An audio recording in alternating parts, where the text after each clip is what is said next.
Over 10 exceptional years, WCIJ, like few other nonprofit news organizations, has forged the new information superhighway based on the intrinsic imperative value of journalism, but with a new economic model.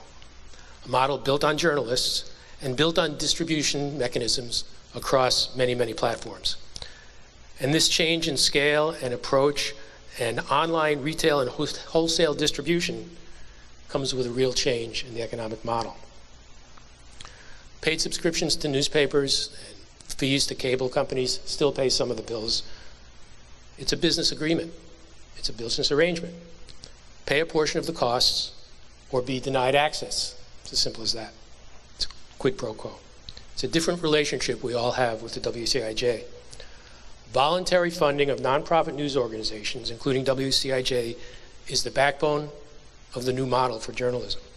Our voluntary donations represent a commitment to providing and sustaining exceptional journalism and sustaining and growing exceptional journalists together. In that spirit, it's important to recognize the work of the WCIJ, but it's also important to fund it. We all have the opportunity and the obligation, I believe, to fund such an important public good. So tonight, before you leave, please stop at the back of the room. We have many methods of taking contributions.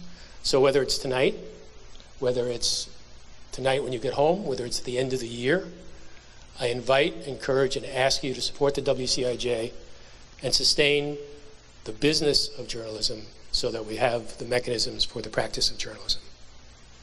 And in that spirit, please join me in a toast to the vision that launched the WCIJ and the essential evolution in keeping the public informed. To the Wisconsin Center for Investigative Journalism, its leadership, staff, partners, and importantly, its funders, here's to getting it done, getting it right, and getting it everywhere for the first decade and the next and the next.